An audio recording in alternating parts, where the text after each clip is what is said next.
Moi, je la mets là. Ouais. Mets-la ici, là tu dors. Et puis fais gaffe, il y a la FP jaune qui est bien de Travio. Ah ouais. À part ça donne hyper cool. Hein. Ouais, elles sont chouettes. Ouais. Bien ça.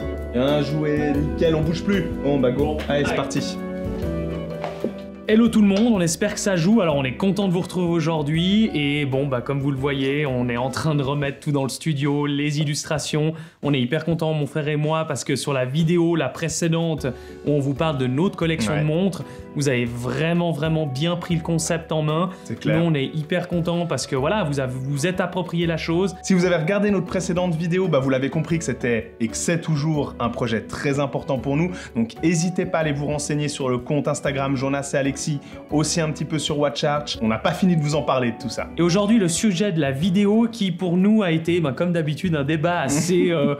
ouais, par moments houleux, par moments marrant, enfin bref, on en a beaucoup débattu ensemble. C'est sur les rayures de montre, c'est sur la façon dont on traite une montre et aussi notamment nous en tant que professionnels dans la vidéo, dans la photo. C'est vrai qu'on manipule beaucoup de montres, on met des montres par moment, vous l'avez dit dans des commentaires, sur des surfaces en bois, sur des surfaces en pierre, en faisant des fois attention de la protéger. Ça dépend beaucoup de choses. Et on va vous parler de ça aujourd'hui. Qu'on ait une Seiko, qu'on ait une Certina, qu'on ait une FP Journe, qu'on ait une Rolex, peu importe, je pense que c'est quelque chose, quand on a une montre ou plusieurs montres qu'on aime, où on y a mis de l'argent, où on a de l'affection tout simplement pour cette montre, on a tous été un moment confrontés, un jour ou l'autre, à ce petit problème qu'est finalement l'usure naturelle qu'une montre va forcément à un moment donné générer quoi. Et nous on va vraiment aujourd'hui vous départager la chose entre le point de vue d'un amateur, d'un collectionneur, d'un propriétaire finalement de sa montre, et aussi le point de vue que nous avons et que peut-être aussi certains d'entre vous ont aussi, c'est le point de vue d'un professionnel dans le milieu de la photographie ou d'autres choses, mais qui touche à de l'horlogerie pour son travail et qui va traiter les montres peut-être aussi d'une autre façon, qui va se permettre de faire des choses et qui du coup connaît bien l'horlogerie et où sont les limites. Et vous allez voir que mon frère et moi, on n'a pas tout à fait le même avis, en tout cas le même parcours dans ce sens-là. Et c'est ça qui va être marrant et je pense que vous allez vous reconnaître là derrière. On est aussi très curieux, suite à cette vidéo, de lire vos commentaires et de voir comment vous acceptez tout ça finalement. Franchement, c'est un débat qui est assez passionnant. Je dirais qu'il y a deux écoles. Certaines personnes qui pensent que il faut vivre avec sa montre et qu'elle est faite pour prendre des rayures. Sans ça, ça ne sera jamais réellement votre montre. Et d'autres personnes qui disent non mais moi, à peine j'ai une rayure, je vais sauter au plafond et j'ai l'impression d'avoir fait une immense connerie. Encore une fois, il est important de mettre un petit peu de contexte dans tout ça. Si je vais vous expliquer un petit peu ma manière à moi de concevoir finalement les rayures, l'usure, appelons ça comme on veut. Les deux premières montres que j'ai acquis, qui valaient une certaine somme, étaient ma Breitling Navitimer 92 et ma Tudor Black Bay de 2012. Et ces deux montres-là ont le point commun qui était, finalement, c'était des montres que j'ai achetées d'occasion. Donc elles ont appartenu à des propriétaires pendant un certain nombre de temps, encore plus pour la Breitling. Ça a été des années au poignet de quelqu'un d'autre que moi, qui a vécu avec, qui a déjà fait de l'usure avec, donc des rayures. Moi, au début, les rayures, c'était quelque chose, j'ai presque grandi, horlogiquement parlant, avec les rayures. Pour moi, c'était normal d'avoir une montre avec des rayures. Et c'est le jour où j'ai acheté ma Jaeger-LeCoultre Master Control Date, il y a un peu moins d'une année maintenant, c'était en mars dernier, que finalement, j'ai acquis pour la première fois une montre totalement neuve, sans rayures, parfaite, immaculée. Et il est arrivé ce qu'il est arrivé, forcément, inévitablement, les premières rayures. On rencontrera jamais quelqu'un passionné d'horlogerie qui viendra et vous dira « Ah, moi, les rayures, je m'en fiche complètement. D'ailleurs, je scratch les murs avec mon poignet et ma montre à longueur de journée, je m'en fiche, c'est quelque chose de 100% normal, etc. » Non, je pense qu'on a tous le point commun, même si on a peut-être une autre sensibilité avec ça, on a peut-être une autre manière de l'aborder, mais tout le monde, à chaque personne, ça fera pas plaisir. Je pars du principe que du moment où vous utilisez votre montre d'une bonne manière, si je peux me permettre, c'est évident que je vais pas utiliser ma Black Bay, par exemple, ma Tudor, de la même manière que je vais utiliser ma Jaeger-LeCoultre. Ma Jaeger-LeCoultre, je vais l'utiliser plus pour des moments où je sors en ville, où je sais que je vais pas être dans un tournage avec des clients, où ça va être stress, où je vais devoir manipuler les trépieds hyper rapidement, où je vais surtout pas vouloir me préoccuper. Tant que du moment où je me suis pas dit « Ah, j'aurais jamais dû grimper l'Everest avec ma FP Journe chronomètre souverain », j'ai pas de chronomètre avec les gens de chronomètre soin, mais vous voyez un petit peu l'idée. À un moment donné, je pense que c'est normal. Si vous vivez avec votre montre normalement, si je puis dire, comme votre montre est censée un petit peu vivre, et puis qu'il arrive des choses, ce qui est inévitable, bah c'est normal. Alors déjà, il faut savoir, pour remettre dans son contexte, que je suis quelqu'un depuis tout jeune qui fait extrêmement attention à ses affaires.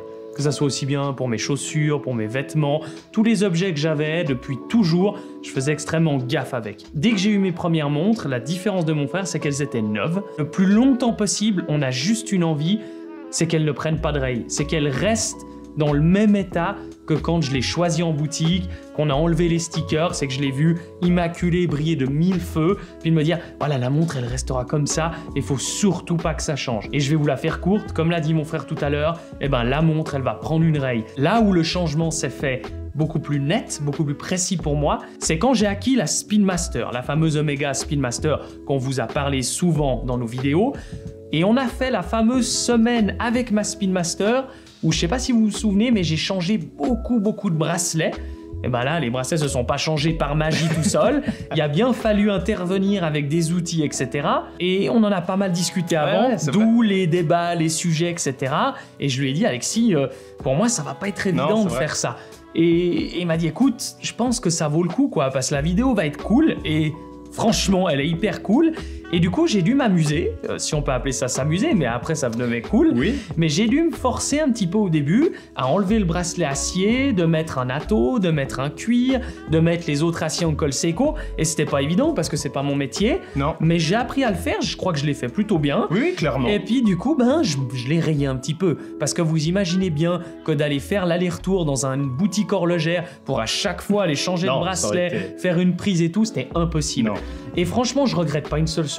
Alors j'ai fait quelques petites rayes, je les regarde et ça me donne qu'un seul souvenir. Et ben ça me rappelle cette belle vidéo qu'on a fait ensemble et je le regrette pas du tout. Et là, on va pas vous dire attention, prenez votre première montre, vous qui aviez peur de faire la raye, balancez-la dans le couloir, vous verrez, ça va vous faire un bien fou. Alors si vous voulez le faire, faites-le, oui, mais on ne vous le conseille pas. C'est un conseil que je peux vous donner, c'est déjà de porter votre montre et vous verrez que certaines situations va vous forcer un petit peu à vous mettre dans des moments un peu inconfortables qui vont peut-être créer des rayes, qui vont peut-être créer des petites égratignures, des petits chocs même par moment, mais qui vont faire qu'une chose, c'est vous donner de la personnalité à votre montre, donner du corps à votre montre. Et quand je regardais les montres de mon frère qu'il a achetées d'occasion, notamment la Tudor Heritage Black Bay, je la trouve vachement plus cool qu'une montre neuve. Dans cette vidéo, et finalement ce sujet, je peux pas personnellement m'empêcher de faire un petit peu le lien et la parallèle avec l'amour du vêtement aussi. On a tous acheté un jour une paire de souliers, de baskets,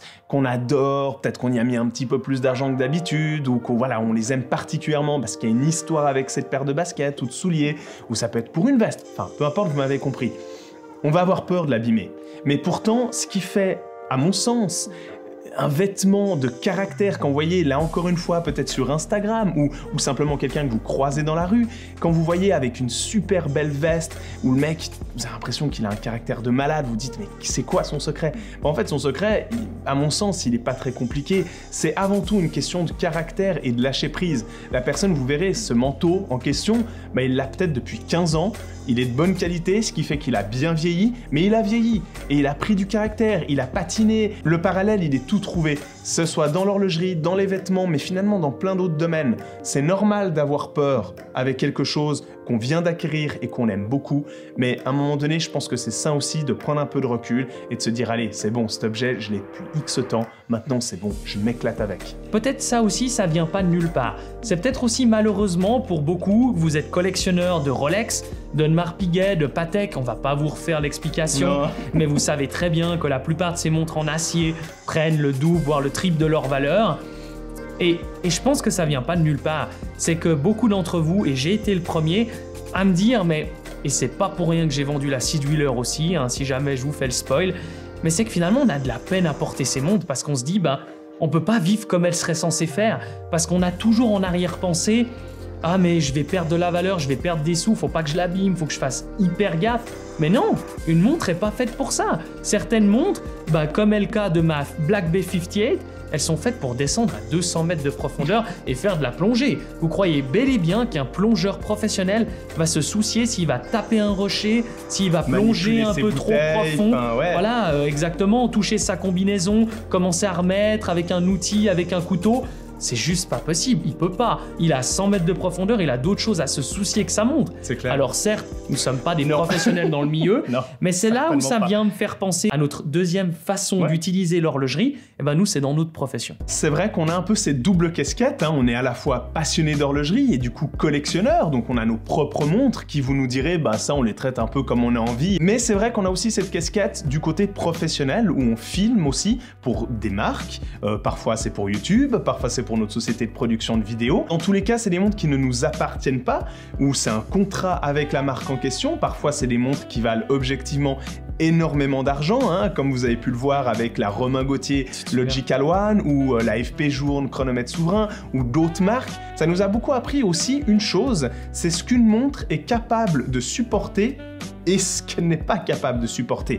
C'est vrai que parfois, quand on est passionné et amateur d'horlogerie, quand c'est nos montres à nous et qu'on veut en prendre soin, c'est un peu notre bébé, on veut faire très attention un petit peu à tout, parfois on a l'impression de croire que n'importe quoi va rayer la montre. Avec l'expérience, Jonas et moi, on a fini par découvrir que c'est pas forcément le cas. On serait étonné de voir ce qu'une montre, bien faite évidemment, est capable de supporter. Et ça, c'est un constat, je dirais une expérience aussi, qui a été du côté de mon frère et moi, assez troublante et assez paradoxale, mais très enrichissante. C'est hyper important, et peut-être que certains d'entre vous ne se rendent pas compte à quel point, et ça t'en as pas mal souffert, avec mes montres notamment, à quel point c'est important de pas se réfréner pour sa créativité. Et nous, en tant que vidéastes et photographes, la créativité est quelque chose d'omniprésent et hyper importante. Et le problème, c'est que si on commence à dire « mais là, la montre, je peux pas la poser à tel endroit, je peux pas la poser comme ça », tout simplement, des fois, mettre même la tête de montre sur son bracelet acier, certains vont crier « oula, mais il n'y a rien entre le bracelet et la tête de montre pour pas abîmer l'acier ». Si nous, on commence à calculer toutes ces choses-là pour nos propres montres déjà sur YouTube, on fera rien, on pourra rien faire. Et ça, c'est bien dommage. À un moment donné, c'est aussi en utilisant son outil qu'on a à disposition pleinement, le plus spontanément et le plus entier possible qu'on va réellement profiter et qu'un maximum, dans notre cas, d'idées, ils vont aussi subvenir, se créer et arriver. Et c'est vrai que c'est hyper important. Et il n'y a pas besoin d'être vidéaste ou photographe dans l'horlogerie pour que finalement ce conseil ou cet état de fait devient concret.